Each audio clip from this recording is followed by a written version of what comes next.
I think the development of full artificial intelligence could spell the end of the human race. Once humans develop artificial intelligence, it would take off on its own and redesign itself at an ever-increasing rate. Humans, who are limited by slow biological evolution, couldn't compete and would be superseded. Moore's law states that the rate of computing power doubles every 18 to 24 months. In his article, Gordon saw that such great numbers of inexpensive transistors would change and spread the use of electronics. In doing so, he accurately imagined much of the now familiar world of modern electronics. So it'd been a reasonably good projection, and one of my colleagues dubbed this Moore's Law. I don't know exactly when. Information technology grows exponentially. The power of computers, our understanding of the human brain, the spatial resolution of brain scanning, the number of bits we move around the internet, many different measures of information technology. This has led many scientists to believe that this increase in processing power will lead to digital consciousness. By 2045, we'll have expanded the intelligence of our human-machine civilization a billion-fold.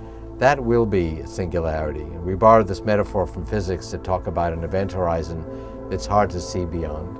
But Moore's law is bound by the physics of electromagnetism.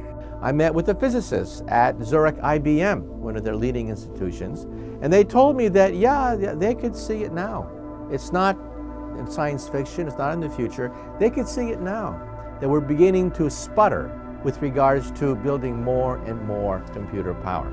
At really minute distances, it is difficult to control the flow of information. So in quantum mechanics, we know that even if there is a potential barrier between two electrodes, electron can still flow because of a quantum mechanical effect called the quantum tunneling. Essentially, electrons can go through the wall. This difficulty makes computers unstable at small scales because data do not remain in the place in which it was stored. However, a new kind of computing machine is emerging: the quantum computer. Quantum computers compute on individual atoms. And instead of zeros and ones, which are called bits, we have quantum bits or qubits. That is sometimes 1, sometimes 0, sometimes any number in between 0 and 1. That's the source of the power of quantum computers. The fact that you're no longer calculating on zeros and ones. Quantum computers may provide novel methods to surpass Moore's limit and ultimately compute formerly intractable problems, such as consciousness. In order to have a quantum mechanical state where you can distinctly utilize and exploit those weird quantum properties, in some sense you have to isolate that system from all of its environment, because if it interacts with the environment, the quantum mechanical weirdness sort of washes away. And that's the problem with a quantum computer. You want to make this macroscopic object, you want to keep it behaving quantum mechanically, which means isolating it very carefully from within itself, all the interactions, and the outside world. And that's the hard part, is isolating things enough to maintain this what's called quantum coherence.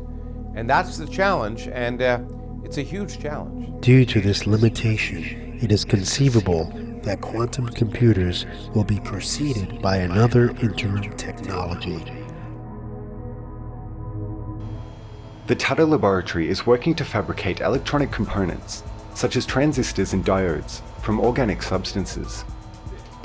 By carefully designing molecular structures, electronic components like those made from silicon can also be made from organic materials. I think we'll have molecular computers before we have quantum computers. That is, we'll be able to compute on molecules. Molecular transistors already exist.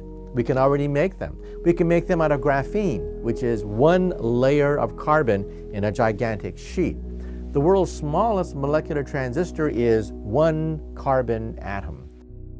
Development of this kind of technology could lead to the exploration of another kind of artificial intelligence, one that may produce a more human kind of brain. You wouldn't need to understand how the mind works. You would only need to understand how the components of the mind works at the level of individual neurons. So, although whole brain emulation would require these advanced enabling technologies that we're still far away from having, it looks like you could get there eventually by just slogging along and making incremental progress along all these paths. And you wouldn't need this kind of breakthrough idea about how the brain works or how the mind is created by the brain. It's called consciousness uploading, and it's a technology that is capable of mapping all of the neuronal connections. This map would represent the entire matrix of a person's consciousness, creating a sort of backup of themselves. It's like cloning the mind. Scientists already have a technique for mapping these networks. They've been able to take mice and access the electrical signals coursing through the hippocampus and record them. And then when they shot the message back into the hippocampus, the mouse remembered the task. We found that we can not only restore long-term memories, we can enhance the animal's ability to remember. The first brain chips are already in use today, allowing humans to interact with computers directly. The chip in the area of the brain that controls the movement of the hand. Engineers at Battelle developed software, algorithms, and a sleeve which transmits thoughts and neurons from the brain directly into the arm in less than a tenth of a second. The signals are then taken from the chip and bypass the injury in the spinal cord, linking the signals directly to the muscles in the arm. But soon these chips will give way to nano-technologies that can map in real time.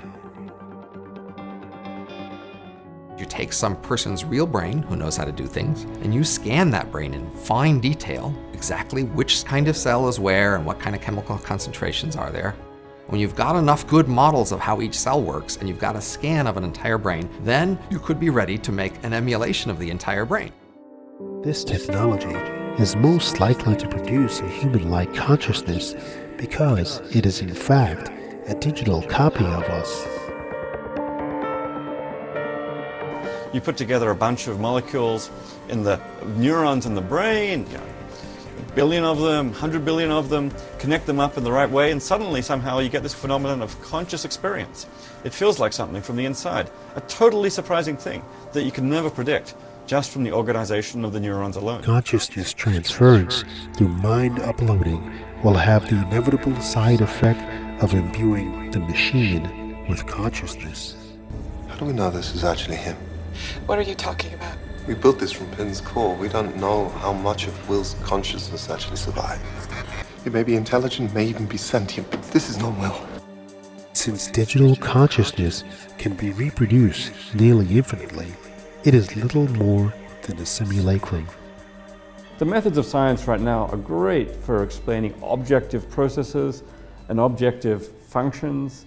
So when it comes even to explaining things like the behavior of an organism, you can tell some story about a bit of the brain, a neural process or a computer-like process in the brain that makes us behave a certain way. But the problem of consciousness, what we call the hard problem of consciousness, which is explaining how you get subjective experience from the brain, is not that kind of question. For experience to be purely subjective, it must be unique. Therefore, it is unlikely that we will ever be able to construct true consciousness within a medium where mass reproduction is possible. It's not a question about how we behave. It's a question about what it's like, about how it feels from the inside. And it looks like you can explain all those objective mechanisms and objective processes, and you still won't have answered the hard problem, which is why is it that all that functioning is accompanied by consciousness?